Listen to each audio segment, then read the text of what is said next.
Cross validation इन machine learning. Machine learning के अंदर cross validation एक टेक्निक होती है जिसका यूज करके हम लोग मॉडल की परफॉर्मेंस को मेजर करते हैं विथ अनसीन डेटा, जिसमें हमको ओवरफिटिंग को रिड्यूस करना होता है, मॉडल की परफॉर्मेंस को बढ़ाना होता है। तब हम लोग यहाँ पे क्रॉस वैलिडेशन टेक्निक का यूज करते हैं। ओवरफिटिंग का मतलब क्या होता है कि जैसे हमारे पास डेटा है डिफरेंट टाइप्स का, उस डेटा सेट के साथ हमने एआई मॉडल को ट्रेन कर रखा है और उसी डेटा सेट के साथ अगर हम टेस्ट करते हैं तो एआई मॉडल का परफॉर्मेंस बेटर होता है, यानी आंसर करेक्ट आता है। बट अगर हमारे पास एक अनसीन डेटा है जिससे हमने एआई मॉडल को ट्रेंड नहीं किया है, वो डेटा अगर हम एआई मॉडल को देते हैं, प्रिडिक्शन करवाते हैं, तो यहाँ पे आंसर जो होता है वो करेक्ट नहीं आता है। मशीन हमारी जो होती है कंफ्यूज हो जाती है।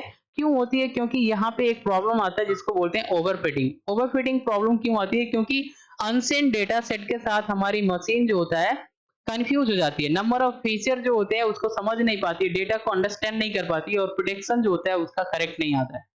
ठीक है, तो हमको क्या करना है, यही ओवरफिटिंग रिड्यूस करना है, डेटा इफिशियंसी इंक्रीज करना है। डेटा इफिशियंसी का मतलब क्या है कि जो भी हमारे पास डेटा पॉइंट्स है, उस डेटा पॉइंट का कुछ हिस्सा हमको ट्रेनिंग के लिए और कुछ जो हिस्सा है उसका टेस्टिंग के लिए हमको यूज करना है, सो दैट हम डेटा को बेटर यूटिलाइज कर सके। तो इस केस के अंदर हम लोग क्रॉस वैलिडेशन का यूज करते हैं।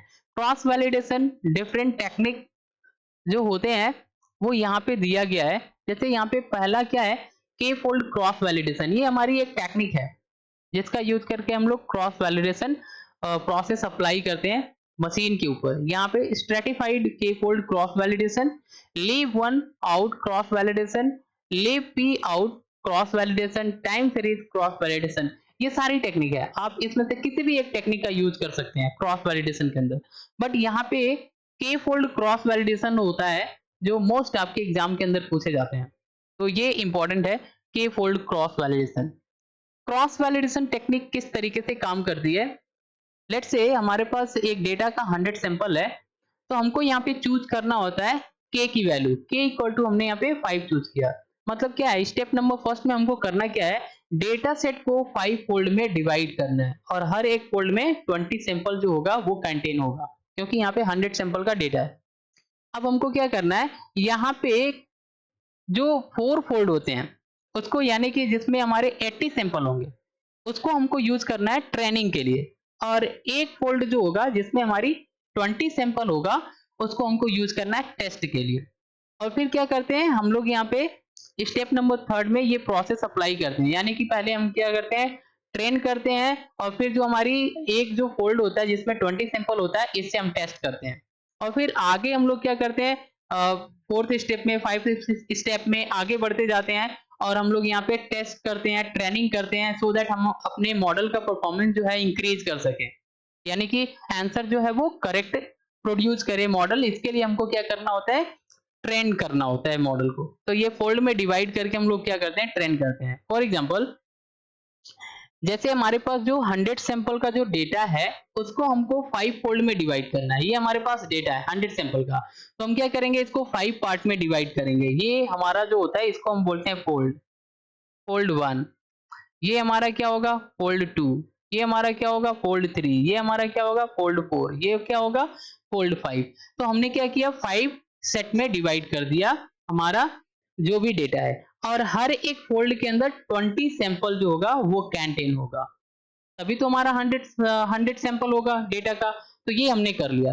अब यहाँ पे हमको क्या करना है, जो पहला हमारा जो सैंपल है, ये जो पहला फोल्ड है, इसको हमको यूज करना है टेस्ट के लिए, बाकी जो हमको यूज करना है ट्रेनिंग के लिए। अब हम क्या करते हैं, यहाँ पे ट्रेनिंग करते हैं, उसके बाद इस सैंपल से टेस्ट करते हैं और इसका जो आंसर आता है उसको हमको क्या करना है, स्टोर करना है।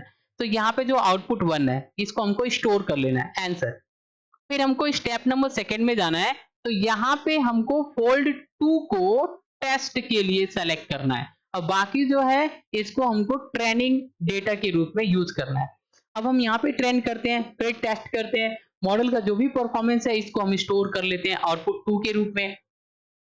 नेक्स्ट हमको यहाँ पे आगे बढ़ना होता है। अब हमको क्या करना है, स्टेप नंबर थर्ड में, यहाँ पे जो थर्ड है, थर्ड फोल्ड, इसको टेस्ट के लिए यूज करना है, बाकी जो है वो ट्रेनिंग पर्पज के लिए। अब यहाँ पे जो आंसर आएगा वो आउटपुट थर्ड के रूप में स्टोर कर लेंगे। फिर हमको स्टेप नंबर 4 में क्या करना है, ये जो हमारा फोल्ड 4 है इसको हमको सेलेक्ट करना है टेस्ट के लिए, बाकी जो होते हैं हमको यूज करना है ट्रेनिंग के लिए। अब यहाँ पे जो आउटपुट आएगा उसको हमको यहाँ पे स्टोर कर लेना है। स्टेप नंबर 5 में क्या करना है, ये जो हमारा फोल्ड है फोल्ड 5 इसको हमको यूज करना है टेस्ट के लिए, बाकी जो है इसको हमको ट्रेनिंग के लिए। अब यहाँ पे जो आउटपुट आएगा इसको हमको स्टोर कर लेना है। अब लास्ट में क्या करते हैं, लास्ट में हमको एवरेज निकालना होता है सारे आउटपुट का। तो यहाँ पे आउटपुट 1 2 3 4 5 और नंबर ऑफ आउटपुट कितने हैं 5, इससे हम डिवाइड करके इसका जो एवरेज वैल्यू है वो हम निकाल लेते हैं। तो यहाँ पे जो आंसर आएगा वो एक्चुअल में मॉडल का प्रिडिक्शन होगा, यानी कि आउटपुट होगा। ठीक है, तो यहाँ पे इस तरीके से क्रॉस वैलिडेशन जो होता है वो अप्लाई किया जाता है मॉडल के ऊपर। अब यहाँ पे हम लोग